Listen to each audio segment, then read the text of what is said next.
যারা নতুন ফ্যাসিজম কায়দা শুরু করেছে তাদের কাছে বিচার চেয়ে কোনো লাভ নাই।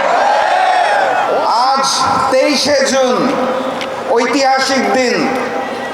এই 23শে জুনে পলাশীর প্রান্তরে মির্জাফরের দল নবাব সিরাজউদ্দৌলার সাথে বেইমানি করে বাংলার স্বাধীনতা এবং সার্বভৌমত্বকে ইংরেজদের হাতে বিকিয়ে দিয়েছিল।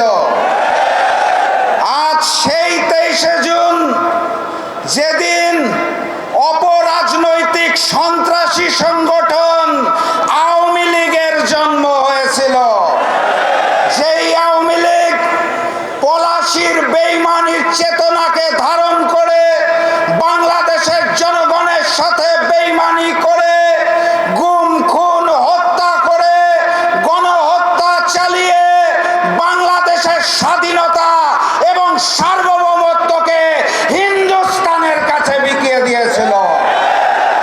আজকের এই 23শে জুনে এই ঐতিহাসিক বিজয়নগর পল্টনে আমাদের সকলকে শপথ নিতে হবে, এই যুগের নতুন মির্জাফরেরা, এই যুগের নতুন শেখেরা যারা বাংলাদেশের স্বাধীনতা, সার্বভৌমত্ব এবং মানচিত্রকে বিকিয়ে দিতে চায়, তাদের বিরুদ্ধে লড়াই হবে ইনশাআল্লাহ। বাত ব্যথা, প্যারালাইসিস কিংবা আর্থ্রাইটিস, আধুনিক ফিজিওথেরাপি ও পুনর্বাসন চিকিৎসায় নির্ভরযোগ্য নাম ডিপিআরসি। আজকে আমরা এখানে সমবেত হয়েছি গুম খুন গণহত্যার বিচারের দাবিতে। কার কাছে বিচার চাই? যারা মুখে বলে আওয়ামী লীগকে চায় না, আবার ওই মুখেই বলে পরিচয় বদলে আওয়ামী লীগের লোকেরা নাকি স্থানীয় সরকার নির্বাচনে অংশ নিতে পারবে। মুখে এক আর তলে তলে ওই হিন্দুস্তান আর আওয়ামী লীগের সাথে সম্পর্ক রেখে যারা নতুন ফ্যাসিজম কায়দা শুরু করেছে তাদের কাছে বিচার চেয়ে কোনো লাভ নাই। ওসমান হাদির হত্যাকারীরা কোথায়? গণহত্যাকারী ফ্যাসিস্ট শেখ হাসিনা কোথায়?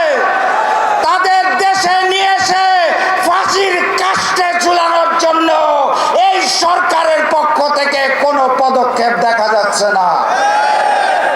অতএব বিচার যদি চাইতে হয় তাহলে আমিরে জামাত ডক্টর শফিকুর রহমান খুলনা সমাবেশে বলে দিয়েছেন, অনিবার্য বিপ্লবের প্রস্তুতি নেন।